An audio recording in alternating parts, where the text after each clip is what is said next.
for myself, I interact with Corey on a pretty regular basis on Twitter, and like Mark had mentioned before we kind of got live on the stream, is that you are pretty critical of Iowa. Like you don't, it's not just Yeah, it's not a fanatic, right. right? To where just Yeah, kind what's of on funny that. about that, Desmond, is and I'm fine with that, but you've got like the people, and I'm not taking a shot at Michigan fans right at this moment. I have done that in the past.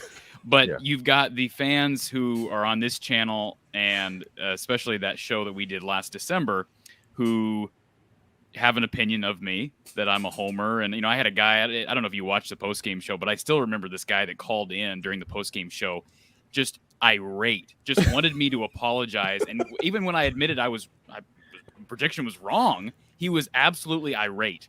And I've never dealt with someone like that, but there are people out there who just believe I'm a sloppy homer. And then you go over to the Iowa channel, and I got people who are saying, "Oh, why don't you go root for the Cyclones? You hate the Hawks." So I guess when you have people on both sides, it means you're doing something right. I guess I'd like to think that. So if I think people are Mark's right. paying attention, it's pretty clear. You clearly are an Iowa fan who wants Iowa to win, but that doesn't cause you to just say, "Oh, everything we do is amazing and great, and every player is amazing, and every coaching decision is perfect." No, you judge it with an analytical eye, but you also want them to win as much as anybody. You can do both. The biggest thing last year is people perceived that I came on this show and threw all of my analytical mind to the side and just became a homer in that moment. So I guess if that theory wants to be thrown out there, that's fine. I will say this as an example: nobody expected Iowa to do what they did to Ohio State, Mark, in 2017 in Kinnick. I mean, nobody expected that, nor did they expect what Iowa did the following week in Madison, where they literally got 14 points out of Josh Jackson on defense. Nothing on offense, couldn't pass 100 yards in the game. So, like, Iowa football is unpredictable. So sometimes I mean, normally if I make a prediction, it's going to be based on A, B, or C. But there are just times where I don't feel like it's the worst thing in the world to go with a gut feeling. Now, I was absolutely wrong in December, but there have been times, I mean, I guarantee you 99.9% of people were wrong. Again, as for an example, being that game in 2017 against Ohio State. So I don't know this game this year. I know Steve Dace talked yesterday about he feels it's a bad timed game for Michigan. I don't know if that's the case or not. I certainly know it's Iowa's going to be up for that game. I think there's a good chance Iowa's undefeated at that point. I think there's a good chance College game day's there. Maybe not. Mark, you looked at the schedule yesterday. There's not really a better game on the docket in the Big Ten, and there may not be a better game in the country that week. So we could have a game day. We could have game day there once again. And Kinnick, obviously, it changes things, and I'd be anxious to get your guys' opinion because the last time that Michigan went to Kinnick, of course, Michigan lost. I know it's a different team. Oh, don't it's remind me of that. Totally different. Oh my goodness. Yeah. I mean, that was a top 5 Michigan team, though. I mean, we got to admit sure that. Was. And number 3. Iowa's offense was terrible then as well. I mean, better quarterback situation certainly, but the offense was, I don't know how many points was scored in that game. I think what was it, like 17-13 or something, 17-15, like somewhere in there. 13. Yeah, I hate Will Spate. Yeah, I forgot. Spate. It's all his fault. Yeah, so all his fault. You'll have to. Did he finish that? Somebody got knocked out of that game, correct? The quarterback. Will Spate actually, if I'm not mistaken, Will Spate actually, I think broke his collarbone. Not broke it or cracked.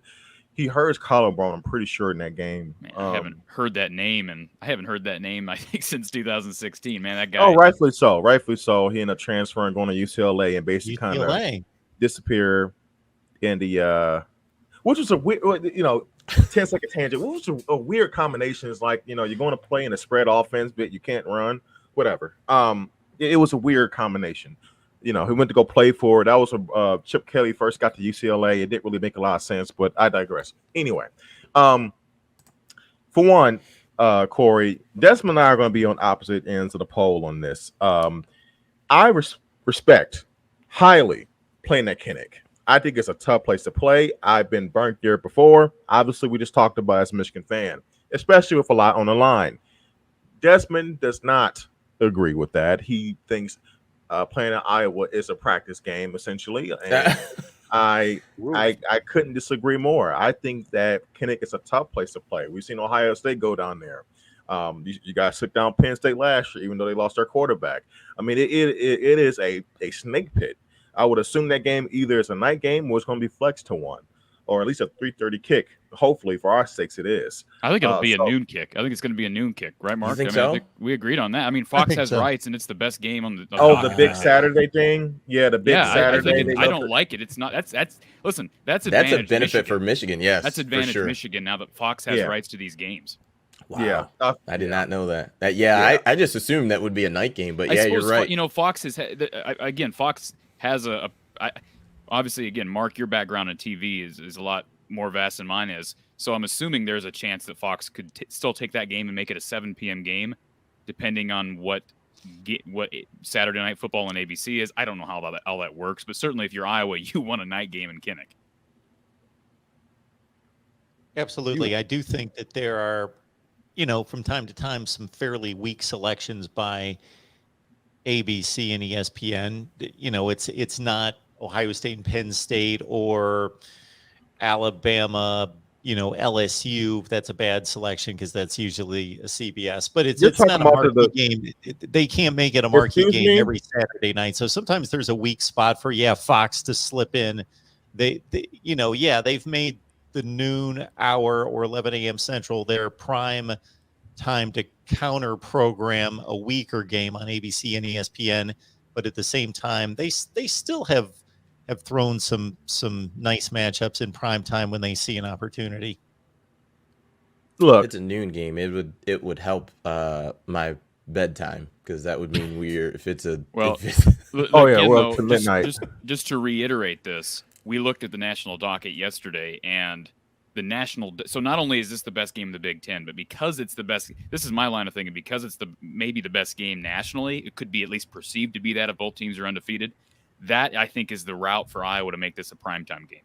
If it's just the best game in the Big Ten, it's going to be noon. That'd be my best way of kind of guessing on these things. But that is a huge factor. I do think, and I don't know, Desmond, have you been to a night game at Kinnick? Oh, no, I have not. I have not. You need to experience that. I know everyone wants to talk about Baton Rouge. You can get us, look, Corey, you can get us tickets there. We'll gladly make a road trip. I can get you the press box. Oh, beautiful. Are you serious? Of course. Hey, Jeez, what is Michigan? Yeah, absolutely. You're media. Why not? Yeah, I'm media.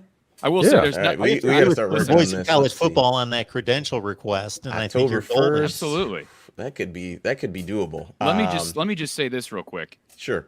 As it relates to Kinnick Stadium, there's nothing like being in the stadium though. And I've only covered 2 games in the press box my entire life, and that was back when I was doing radio. But there's nothing like being in the stands for a night game at Kinnick, and it doesn't matter the opponent.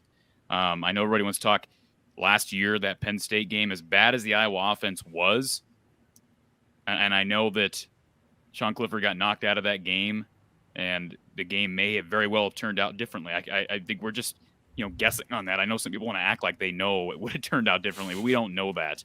But it turned out the way it did because the Penn State quarterback, who's now at UConn, whose name slips my mind, that guy couldn't even hear.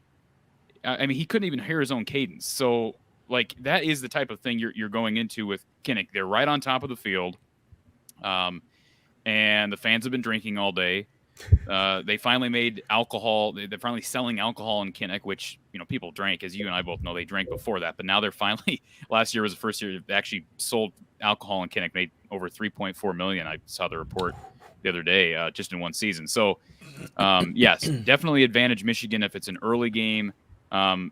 Steve Dace doesn't think that Iowa really had. Maybe linebacker is the one position that Iowa is better at. And I don't know that Iowa is going to lose that matchup against anybody because they have one of the best linebackers in the country in Jack Campbell. And then your 2 guys next to Jack Campbell may be, I don't want to say the best linebacker on any other given West team, but between Justin Jacobs and Seth Benson, those guys were terrific last year. And so it'll be interesting to see. We haven't talked about it as much during our Iowa shows, how much of that nickel style 4-2-5 that they play. Will they go more base because they're so strong at linebacker with the 4-3? I don't. You guys probably have more of a inkling as to what the best type of defense it will be to play against Michigan this year. But Steve brought up a good point too. It's not like that Michigan. I know it was 42-3 And Steve brought this up. That game was Iowa's offense clearly lost that game. All right. So everyone's looking at the 42 points. The defense kept them in that game. Besides the early play, was it a Blake Corum kind of a trick play early? Mm-hmm. After that, it was pretty much like it wasn't until the third quarter that I thought this isn't happening. But like Iowa's defense, as much as it was kept on its heels the entire game, it kept Iowa in that game. Now, people may laugh at that. I still do believe that if that one trick play that Iowa ran, where they had a guy, was Gavin Williams passing to a fullback, which I think was a poorly designed play, but had that been executed, who knows? We would have never known. I think that the margin in Iowa games is so slim. And I think one thing that people realize is that Iowa's defense is going to keep them in almost every game. It kept them in that game for the majority of it. But here's the flip side of that. Iowa's offense is also going to keep the other team in every game. So there have been very few exceptions to that rule. I brought up Ohio State in 2017, Holiday Bowl in 2019. Those are exceptions to the rule. With the exception being those two, Brian Ferentz has not coached any. I mean, obviously Maryland last year, but that was 7 turnovers. Iowa created 7 turnovers on the road. That's prompted by the defense. So you're just it's going to be close when you play Iowa. And even again, that score that we saw last December was an exception to the rule when the defense is just on its heels the entire game. So I foresee it being close, but I just don't know. Does Iowa have enough offense to actually score against this Wolverines team? It comes down to play calling. Can Iowa design just a couple big plays? They had the one trick play early in that game, in the Big Ten championship game, that did not work.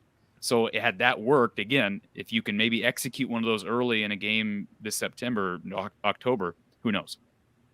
So why is it that with Iowa there seemingly hasn't been really any evolution on the offensive side of the ball with Kirk Ferentz? Like you know what I mean? It's just, to me, it seemingly has always been a very conservative offense. And it just really hasn't changed a lot. Why do you think that is? Because if we see it as people, just fans who watch the game, Kirk Ferentz has got to understand that's the case as well. Like, why do you think that there's been just no change, seemingly, I guess, from the naked eye with the offensive strategy and game plan? Well, I like the fact that you're asking me this question, Desmond, because I asked the same question to Steve Dace yesterday. So I know people want to act like I'm an authority on this. I have asked the same question for a long time, and here's the reason I ask it. It would almost be easy to philosophize that Kirk wants to keep it standard, pat, or down, just the kind of the same standard for however many years he's left at Iowa, because he doesn't want to risk falling back into the 5-7, 6-6. If he can finish at 8-4, 9-3, his legacy remains intact. He's not going to get fired. His job's not in jeopardy. He's going to be in the College Football Hall of Fame, which he deserves.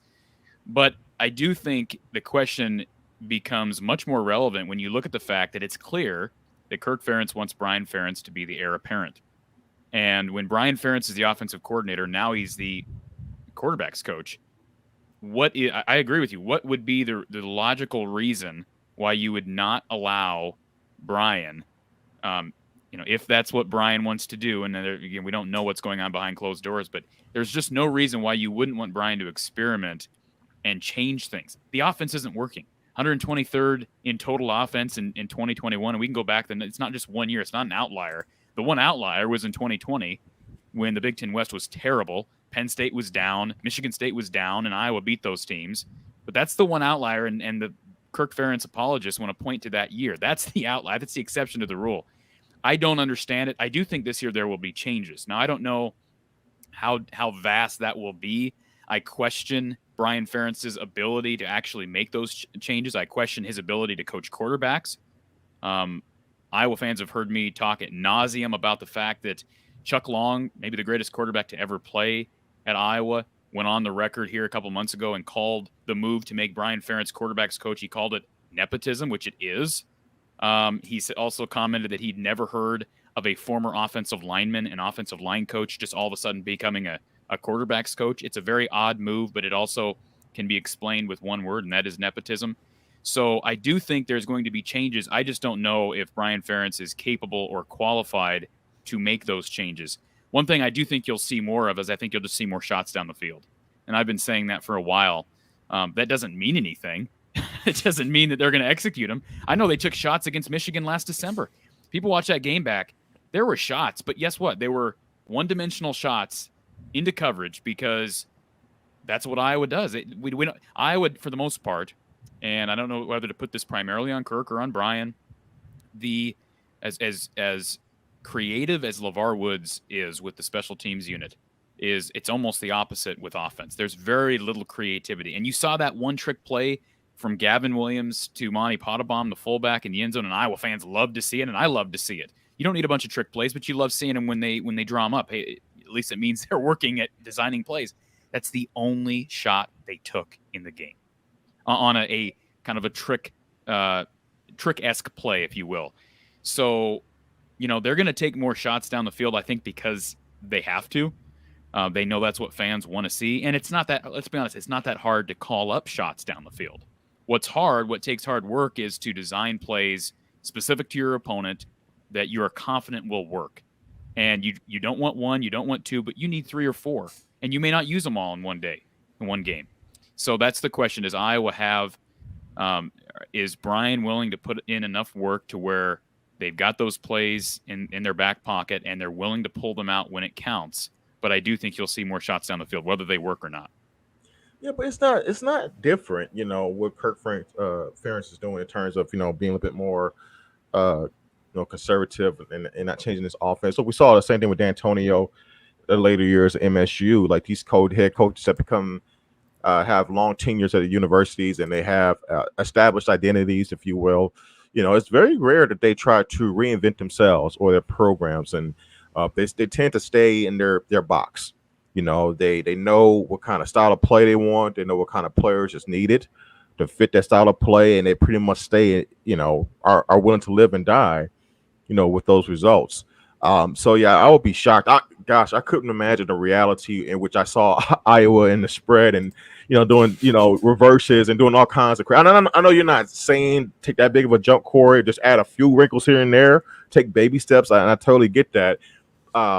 Same thing with Wisconsin. Some certain schools, and for a long time, Michigan. That was one of my biggest gripes with Harbaugh for years. It's like, please change this up. If we're going to take the next step, we cannot continue to do this pro style, boring, 3 yards in a collar does type of football if we plan to win on a larger level, larger scale. And but it's actually refreshing, when I see this Michigan-Iowa matchup, because it's very physical football. I do agree with you, Corey, that I thought Iowa, came to play. I thought they tried to – they weren't pushed around at all. I thought that the talent level definitely took over, and, Walter found this level at some point in that game. Now, no, I don't believe Michigan was or is, 41 points, 39 points better than Iowa. Definitely the game got out of hand. But, going into the game, I thought Michigan was clearly the better team. And going into this year, I believe Michigan is the better team. The question that I have in terms of how, if I'm going to pick Michigan to win outright, is I don't know exactly what this year's identity for Michigan is going to be. I don't know. Like last year, it was clear that it was take care of the football and offense, and essentially lean on our defense to create havoc, especially for our defensive line, Aiden Hutchinson, David Ajabo, and essentially run the football down your throat, right? And every now and then use our tight ends, Eric All, some of our receivers, Cornelius Johnson. It takes some shots down the field. And then, of course, Donovan Networks became a huge weapon down the stretch of the season as well, along with Blake Corum. But this year, there are definitely some changes, definitely different personnel out there. And Desmond and I have speculated that for this year's Michigan team to replicate their success that they had last year, that the offense is going to have to be the driving force. And that's I think if that does happen, that paints a totally different type of threat to Iowa. And they're going to possibly be facing a totally different type of team when they see them this year. This is the best defense that Michigan plays this year.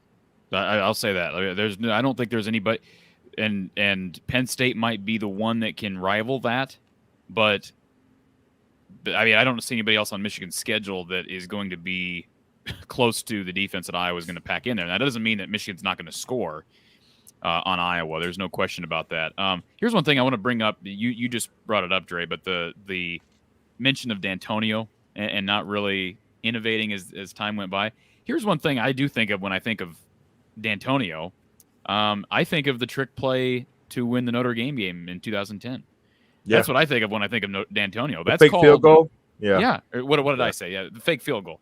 The fake field. So I understand that he had his bread and butter, but see, that's what I think of when I think of D'Antonio is in the moment playing to win. Kirk Ferentz in the moment does not play to win. Kirk Ferentz plays not to lose. That's why Iowa took a knee and then punted on 4th down at home against Penn State last year. And I'm not saying that's how, obviously Kirk Ferentz believes in that, but I do think that's where the critics of Kirk, there's the difference between a guy like D'Antonio and Kirk. And I don't know the numbers. That'd be a great matchup to actually compare wins loss success between D'Antonio and Kirk.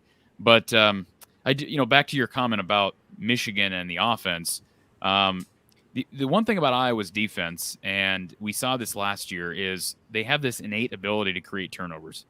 So I think, obviously the quarterback position, is McNamara going to play in that game? I mean, who's going to be the quarterback? I think that's just big because obviously Iowa, if you have a more mobile guy, Iowa's probably going to, my guess is they'll probably use more of the 4-2-5 defensively.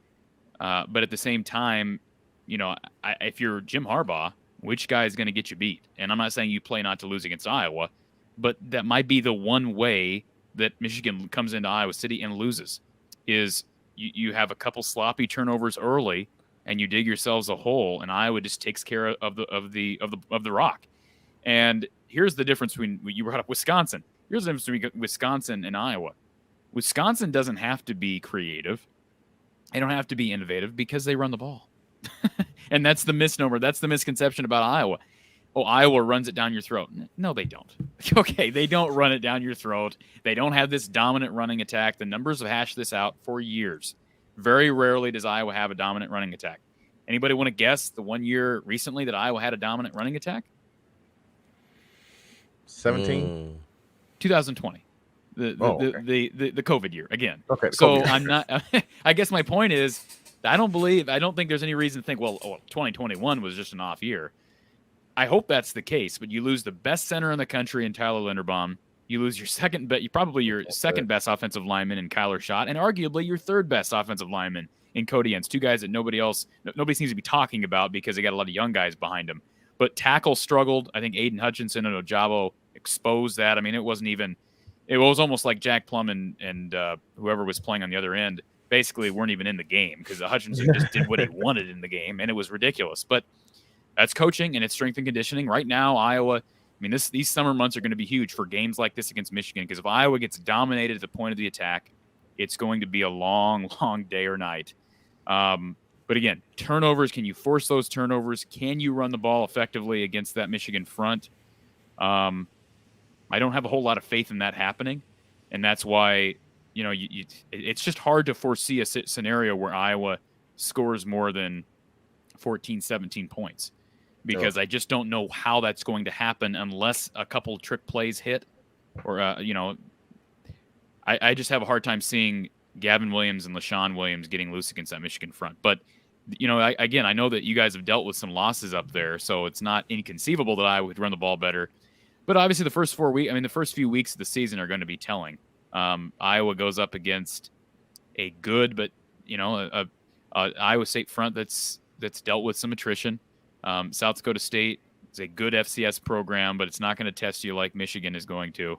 I think Rutgers is going to be challenging. Michigan struggled with Rutgers in its game last year. That was a low-scoring game. Shiano knows how to coach defense, so maybe that'll be a good test for Iowa. Hope Iowa can pass that test. But points are just going to be what are going to be hard to come by.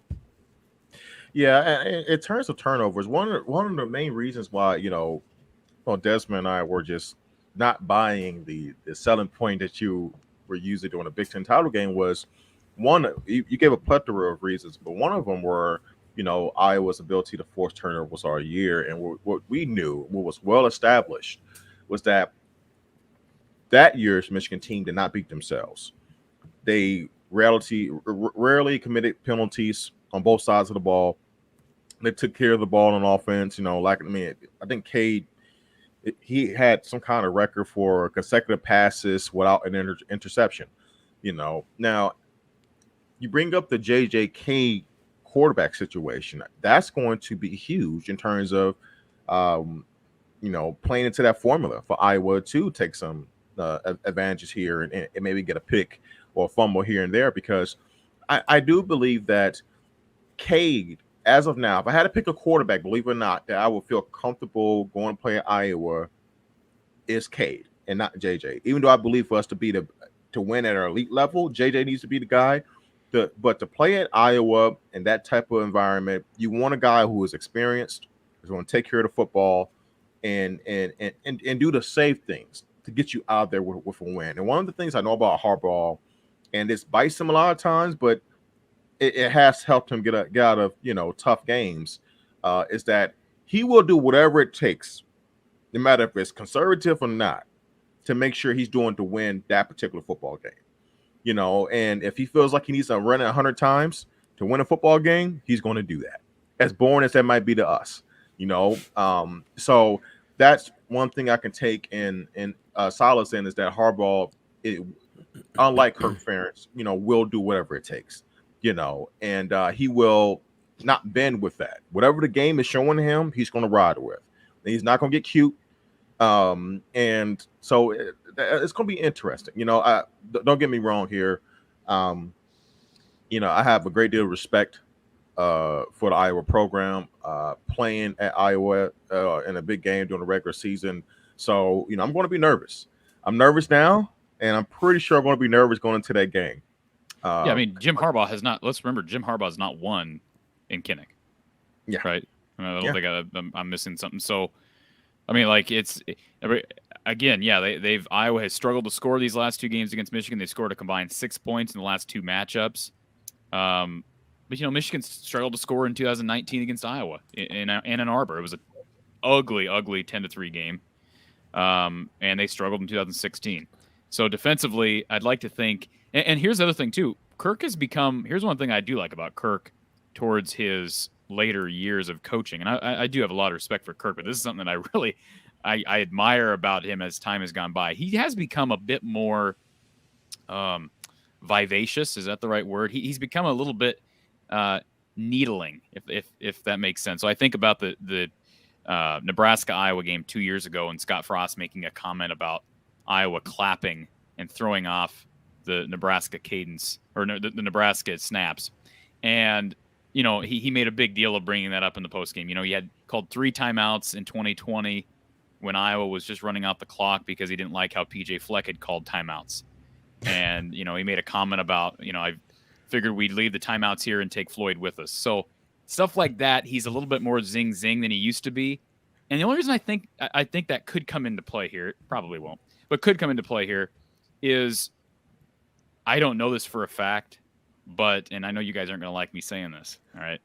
But I do know that there were some people that were not happy with how Jim Harbaugh finished that game in December, not because they continued to score, but because of how they continued to score, because they were running trick plays to score, to run up the score. And I'm not saying that I think that it was classless or anything, but I know there were people that did not appreciate that. And I think there were people that felt like it was unfair to Kirk. I have no problem with you scoring in your base offense. I think that's fine. I think it does become a little bit more up in the air whether it's okay to be doing what they did. And I understand they were trying to move up in the rankings for the college football playoff. I get that. So, but I just wonder, that could very well come into play and give Iowa some extra ambition. I don't think Iowa should need any, because this is by far the biggest game up until this point. And if Iowa wants to win 10 games, they're probably going to have to win one of these two games against either Ohio State or Michigan. And anybody who thinks Iowa is going to go into the horseshoe and win, I don't With think CJ so. Stroud at quarterback. We will this fall. Don't worry about it. We will this fall. And you've that's right, Mark. And let's remember, Ohio State's probably going to be looking for blood and revenge because they haven't played since 2000. Corey, when you're at the top, Corey, when you're at the top, everybody wants to chip off it. Everybody wants to take their shot. So don't worry, everybody's going to get their shot. You know, we're returning Big Ten. You know, we hurt a lot of people's feelings. So Corey, one of the things that I talked about with just Michigan being able to handle success is the exact thing that you see Dre dealing with right now. I deserve this. Look, hold on a second. Before you, I'll go but what I will say is Jim Harbaugh needs to manage that. You have your moment. I am just saying. Time Michigan won in Columbus. Listen, can I just make a prediction? 2000. I got a great stat before you make a prediction, Corey. I got a great stat to go on the Kinnick Stadium side, if you're a believer, and I am, that it's a top 5 to 10 venue in college football. I don't think there's any question it's a top 5 venue in college football in regards to home field advantage. And this is what Michigan's done against these opponents in the last 16 years. Yikes. Well, look, I'm not here to talk about the past. I'm here. Well, that's how Corey came in. We're looking forward. I don't know if Iowa's going to be in the top 15. That's to say, Iowa could end up. Listen, they win those first 4 games. I'm not saying that they're legit top 15, but they could be in the top 15. It wouldn't shock me. They can, you know, and look, it's going to take way more than one win to make that record down there look better, but it'll definitely go a long way. But you know, it's fun. You know, look, Michigan has a lot to prove. Like, to me, they have a lot to prove. You know, they gotta like this. I think, and I've told Desmond this, Corey, and I would love to get your, you know, perspective on this. I think there comes a point in time in a program's trajectory where you kind of hit a crossroads, right? You establish yourself as a solid program. Maybe let's say a new coach takes over Iowa. Iowa's struggling. They're averaging about 7-8 wins a year, right? For 4 or 5 years. And then you have that season where you jump to possibly 8 or 9, right? And it's like, okay, well, how Iowa's on a precipice of now late in the season competing to win the Big Ten West. Well, that following season, you're kind of at this crossroads where, well, maybe if you can do 2 years in a row of winning 9 or 10 games, now you're taking that next step. I believe that Michigan, if they can somehow replicate their success last season, somehow go to Ohio State this year at the Horseshoe and win, and possibly win another Big Ten title, now you separate yourself from being a one-hit wonder to maybe you are now heading towards your heading towards being on level with Ohio State, with being 1A, 1B, and not that second tier that you've been for years. Here's my prediction. And this is not just me trying to get under the skin of Michigan fans. I promise. I think Michigan, and I'm not predicting that Iowa's going to beat Michigan. All right, we'll save and make those predictions the week of. But I do think that Ohio State's going to beat Michigan by double figures in the horseshoe, because I think with all of the firepower of that Ohio State offense, and you're right, what you just said, Dre. This is a pressure game. This game this year will be a pressure game because, people want to think though the monkey's off Jim Harbaugh's back, but this is the type of game that you really establish yourself by winning. Now, I'm not saying Michigan can't win, but it's a thin margin. You have a thin margin for error against an offense like Ohio State's, which is one of the more explosive offenses that we've seen in recent college football history. So. That's my prediction. I'm not nearly as confident in predicting Iowa over Michigan in October, but I do think it will be a close game. I'll be intrigued to see if game day is there. I'll be intrigued to see what time that game. Let me just look, because I know we've had some games. That game has not been set yet, has it, Mark? Have we looked at this for sure? As far as there's no way it's set. Michigan, I know there's some Iowa. Games. No. Okay. Yeah, because Iowa's had a bunch. They've had like 5 times set. But you're right. That one's still to be determined, and understandably so. I think it'll be the top game on on the docket that week, and when that game kicks off will be key. And one other thing that I didn't bring up, and I know we talked about it back in December, and I had some fans calling in and telling me that I was flat out wrong for even bringing this up because it didn't matter. And that's just frankly not true. But Michigan had scored the first points of every single game last year. And a lot of people didn't realize that. They scored the first points of the game every single game last year. So, and this is information that Don Patterson, who former offensive coordinator, who provides Kirk Ferentz with analytics every week, he had brought this to my attention. So when I saw Iowa defer to the second half to start that Big Ten championship game, it was at that point I turned around to the people I was watching the game with, and I said, we're done. It's over. Because that's the mindset. Had Iowa said, no, we're taking the ball and we're going to go score, who knows? And is it possible Iowa could have won by deferring? Yeah. And, Michigan didn't score. Somebody said, well, it didn't matter because Michigan didn't score first anyways. Well, that's true, but Iowa didn't either. And so Michigan then got the first chance on the second go-around. And so that if you were to score in that game, you would surely be throwing a curveball at Jim Harbaugh. And so I'll be interested to see if Iowa learns from some things like that. And I know people won't point out that being a major flaw in Iowa's game plan last December. But those are the types of decisions. Iowa has to approach this game the way they approached the 2017 game at Ohio or at home against Ohio State, where you're throwing caution to the wind. Now, does Iowa have a quarterback that can play like Nate Stanley played in that game? I don't know. That's a huge question mark. I don't think Iowa has the skill position players in general, although their tight end play is going to be strong. But that will be the question mark. Can Iowa, are they willing to throw caution to the wind, and do they have the personnel to actually execute? Yeah, and I agree with you.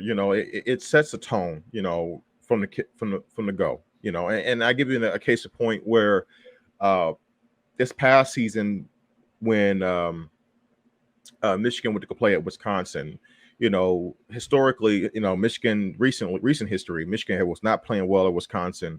We were getting our doors blown off, right? Harbaugh was definitely himself struggling to play at Wisconsin in particular. And the very first drive, I believe Harbaugh went for it on fourth down twice, if I'm not mistaken. And I was, even though we didn't end up scoring on that drive, but I was so happy to see that because it set a tone with, we're coming out here, we're aggressive, and we're out here to win. And we're going to leave it on the field. We're not going to play. I think a lot of times coaches do is they play this mental game where it's like, okay, let's not beat ourselves. And let's not beat ourselves by being a little too risky at inopportune times. Right. And I think in a situation, especially where coaches decide to defer to the second half, is where they believe, okay, if we can get a situation, if we get the ball last at the end of the first half, maybe get a field goal. Sure. We're able to, score twice, right, before the other team gets the ball. That's the ideal situation, especially if there's a situation where, you have a prolific offense, right? And so I definitely get why coaches do it, but I understand. Well, and I'm not saying that they should always take the ball first, but when the analytics say that Michigan has scored first in every contest in all 12 games, know your opponent. Yeah, that's something where you're like, hey, let's knock Jim Harbaugh upside the head, figuratively speaking, and let's just throw him for a total loop. And so when you don't even, that's when I say not even take a shot. I'm not just talking about shots down the field. I'm just saying in general with play calling and decision making, really throwing a loop at, throwing a curveball at your opponent. And players can feel that, absolutely. Like, when you're on the sideline, you can tell when your coach is, making a call that shows they believe in you or not. And you can't tell them that doesn't affect them. Like if it's 4th and 1 and your coach says we're going for it, that sets a tonality in your team that, hey, let's go get this thing. Yeah, absolutely. Compared to where, you're punting, essentially when you punt, you're essentially giving up, now strategically it's the right move most of the time based on where you are relative to field position. But you're essentially you're doing it. You're punting on your drive. You technically still have one more play. So I do like I understand what you're getting at. It's a mentality, especially in a game like that, especially against an opponent that they're successful in. So I'm excited, man. I'm excited for this year. I would love to see you guys get a little bit more competition in the Big Ten West, because I think it's pretty much most years it's you when it's Wisconsin. Every now and then Northwestern gets who I think, by the way, full disclosure, I think that Pat Fitz is a top 3 coach in the Big Ten. Maybe top 15 in the country. I love Pat Fitz. I wish he would leave, but he's too loyal. But I think you guys have a great chance to win the Big Ten West. I mean, is there anybody besides Wisconsin that you really have an eye out for to be a threat to Iowa? I think Purdue's going to be right there. Purdue has the most favorable schedule. Iowa just lost, Big Ten return specialist of the year to Purdue. He just it's been confirmed that he's now enrolled at Purdue. So I think it's a 14. I think it's a 4-team race between Iowa, Minnesota, Wisconsin, and Purdue. But I certainly I agree with you. I think Iowa and Wisconsin are going to be considered probably the favorites, but Purdue's and Minnesota's schedule's tough as well. But all 3 of those teams' schedules are very difficult. The Purdue game, that Purdue team is scary, and as most Iowa fans know, they've had Iowa's number. And Northwestern is a wild card because, I mean, who knows? They've won as many Big Ten West titles as Iowa has. So you never know. They're at a roller coaster program, and it's hard not to be when you're dealing with a lack of talent, but you have a coaching staff that sure knows how to develop those kids. It's going to be hard to be great year in and year out. But no, I agree with you. If Iowa can get some early momentum, who knows? But I do think a game like this is one that you got a much better shot at beating Michigan in Kinnick. And this is stating the obvious, but you have a much better shot at doing that than you have winning on the road at Ohio State. Hey, I think we all fall in that category. Winning at the Horseshoe is a tough assignment. Definitely something that we're both going to have to do this year or attempt to do. And but we look. That's the beauty of college football. You never know. And I will be just like you, and I'm sure the rest of the country, especially teams and fan bases that know they have to play Ohio State this year. I can't wait for week 1 to see Ohio State versus Notre Dame, to see just how, because you would think Ohio State should be pretty ticked off based on what they've had to deal with this offseason. And one thing that would definitely frighten me as a Michigan fan is to see Ohio State come out there and just hit the ground running and, have a really impressive performance versus Notre Dame. That would tell me a lot about the mindset of Ohio State. So, and if we all need to be, quivering in our boots. I think you're going to see that, but great. not too many weeks away.